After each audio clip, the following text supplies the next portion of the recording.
Hello everyone, welcome back to our channel Baswa world. ఈరోజు మన వీడియోలో ఒక మంచి డిజర్ట్ రెసిపీ అయిన ఆప్రికాట్ డిలైట్ ఎలా చేయాలో చూసేద్దాం. ఇదైతే మా హస్బెండ్కి ఫేవరెట్ డిజర్ట్ అండి. వీక్లీ వన్స్ అయినా ఒకసారి చేయమని అడుగుతారు. స్పెషల్ అకేషన్స్లో లేదంటే ఎప్పుడు ఈ డిజర్ట్ చేసి పెట్టినా మీ ఇంట్లో వాళ్ళు దీని టేస్ట్కి ఫిదా అయిపోతారు, నాది గ్యారంటీ. దీన్ని వెంటనే కాకుండా ఫ్రిడ్జ్లో పెట్టుకుని చల్లగా తింటుంటే క్రీమీగా లేయర్లుగా చాలా బాగుంటుంది. పిల్లలే కాకుండా పెద్దవాళ్ళు కూడా చాలా ఇష్టంగా తింటారు. నన్ను అడిగితే మాత్రం లైఫ్లో ఒక్కసారైనా తినాల్సిన డిజర్ట్ అని చెప్తాను. ఇది బయట ఎక్కువ దొరకదు, దొరికినా కొంచెం కాస్ట్ ఎక్కువ ఉంటుంది. అలాంటి డిజర్ట్ ఇంట్లోనే ఈజీగా ఎలా చేయాలో చూసేద్దాం. నేను చెప్పిన కొలతలతో చేస్తే మీ ఇంట్లో ఈజీగా 5 to 6 మెంబర్స్కి సరిపోతుంది. వీడియో లాస్ట్ వరకు చూడండి, ఫస్ట్ నుంచి లాస్ట్ వరకు స్కిప్ చేయకుండా. ఇంకా లేట్ చేయకుండా దీనికి ఏమేమి కావాలో ప్రాసెస్ ఏంటో చూసేద్దాం. ఒక వెనీలా స్పాంజ్ కేక్ తీసుకున్నాను. 200 గ్రామ్స్ ఆప్రికాట్స్ తీసుకుని ఇలా ముందు రోజు నైట్ నానబెట్టుకోవాలి. అవి నానిన తర్వాత ఇలా గింజలు తీసేసుకుని పెట్టుకోవాలి. మనకి సీడ్లెస్ కూడా దొరుకుతాయి బయట, అవి కూడా వాడుకోవచ్చు. 200 గ్రామ్స్ షుగర్, 4 స్పూన్ల custard powder, 1/2 litre milk, 200 ml fresh cream, ఇంకా కొద్దిగా మిల్క్ మేడ్ ప్లేస్లో మీరు షుగర్ పౌడర్ కూడా వాడుకోవచ్చు. స్టవ్ వెలిగించుకుని ఇలా ఒక గిన్నె పెట్టుకుని దానిలో ముందుగా మనం నానబెట్టుకున్న ఆప్రికాట్స్ని ఆ వాటర్తో సహా వేసేసుకోవాలి. అవి ఇలా కొంచెం బాయిల్ అవ్వడం స్టార్ట్ అయ్యాక 200 గ్రామ్ ఆప్రికాట్స్కి మనకి 100 గ్రామ్ షుగర్ సరిపోతుంది. మీకు కొంచెం స్వీట్ ఎక్కువ కావాలనుకుంటే షుగర్ కొంచెం ఎక్కువ వేసుకోండి. అవి ఇలా మెత్తగా అయ్యేంత వరకు కూడా బాయిల్ చేసుకోవాలి. ఇప్పుడు ఇవి స్టవ్ ఆఫ్ చేసుకుని చల్లార్చుకోవాలి. చల్లారిన తర్వాత ఒక మిక్సీ జార్లో వేసుకొని ఇలా మెత్తని పేస్ట్ లాగా చేసుకోవాలి. మన ఆప్రికాట్ ప్యూరీ రెడీ అయిపోయిందండి. ఇప్పుడు దీన్ని పక్కన పెట్టేసుకుందాం. ఇప్పుడు కస్టర్డ్ మిల్క్ కోసం ఇలా ఒక గిన్నెలో పాలు తీసుకొని స్టవ్ మీద పెట్టుకోవాలి. ఇంకా కొద్దిగా పాలు తీసుకుని ఇలా కస్టర్డ్ పౌడర్ వేసుకోవాలని 2 స్పూన్ల కస్టర్డ్ పౌడర్ వేసుకొని అస్సలు ఉండలు లేకుండా బాగా కలుపుకొని పక్కన పెట్టుకోవాలి. ఇప్పుడు ఇలా మరుగుతున్న పాలలో మనం ముందుగా కలిపి పెట్టుకున్న కస్టర్డ్ మిల్క్ కూడా వేసేసుకుని వెంటనే కలిపేసుకోవాలి. లేదంటే మనకి ఆ కస్టర్డ్ పౌడర్ వల్ల ఉండలు కట్టేస్తుంది. వెంటనే ఇలా బాగా కలిపేసుకోవాలి. అది బాగా కలిపిన తర్వాత దీనిలో ఇప్పుడు 1/2 కప్పు షుగర్ వేసుకొని వెంటనే కలుపుకోవాలి. లేదంటే అది ఉండలు కట్టేస్తుంది. కస్టర్డ్ పౌడర్ మనకి చాలా తొందరగా ఉండలు కట్టేస్తుందండి.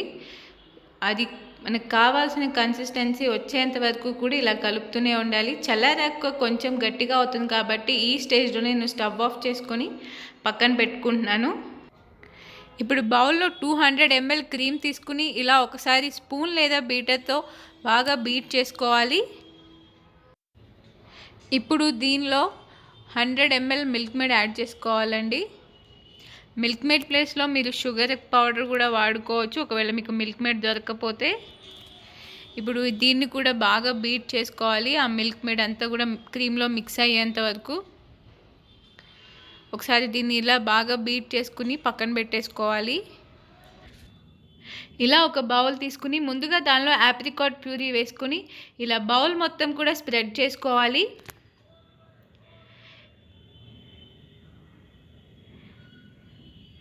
ఇలా బౌల్ మొత్తం కూడా స్ప్రెడ్ చేసుకున్న తర్వాత దానిలో ముందుగా మనం తీసుకున్న వెనీలా స్పాంజ్ కేక్ పెట్టుకుని ముందుగా దీనిపైన కస్టర్డ్ మిల్క్ వేసుకోవాలి.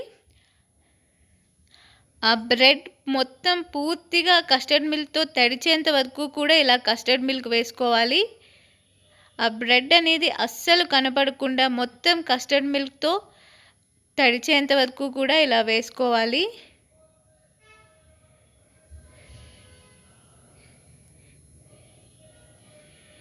ఇప్పుడు దీనిపైన క్రీమ్ వేసుకోవాలి. మనం క్రీమ్ ఎంత ఎక్కువ వేసుకుంటే అంత టేస్టీగా ఉంటుందండి. క్రీమీగా చాలా బాగుంటుంది టేస్ట్ అనేది. సో క్రీమ్ కొంచెం ఎక్కువ వేసుకోవడానికి ట్రై చేయండి. దీని తర్వాత ఆప్రికాట్ ప్యూరీ వేసుకోవాలి ఇంకొక లేయర్. ఇలా ఎన్ని లేయర్స్ కావాలంటే అన్ని లేయర్స్ చేసుకోవచ్చండి, సేమ్ ప్రాసెస్. ఇంకా దీన్ని చేసిన వెంటనే కాకుండా ఒక 3-4 గంటలు ఫ్రిడ్జ్లో పెట్టి తర్వాత తింటే మీరు బెస్ట్ టేస్ట్ని ఎంజాయ్ చేస్తారు. ఇది ఇంకా బయట కూడా చాలా రేర్గా దొరుకుతుందండి. ఇలాంటి డిజర్ట్స్ మనం ఇంట్లోనే చేసి పెడితే పిల్లలు కూడా బయట ఫుడ్ కోసం అస్సలు అడగరు. ఏజ్ గ్రూప్తో సంబంధం లేకుండా ప్రతి ఒక్కళ్ళు కూడా చాలా ఎంజాయ్ చేస్తూ తింటారు. ఇంకా మీ ఇంట్లో స్పెషల్ అకేషన్స్ కానీ ఎవరైనా గెస్ట్లు వచ్చినప్పుడు ఇలా చేసి పెట్టండి, వాళ్ళు మీకు ఫ్యాన్ అయిపోతారు. ఇంకా మళ్ళీ మళ్ళీ ఇదే కావాలని అడుగుతారు. ఇలా క్రీమ్ వేసుకొని ఫైనల్గా ఆప్రికాట్ ప్యూరీ కూడా ఇలా వేసేసుకుంటే మన డిజర్ట్ అనేది రెడీ అయిపోయిందండి.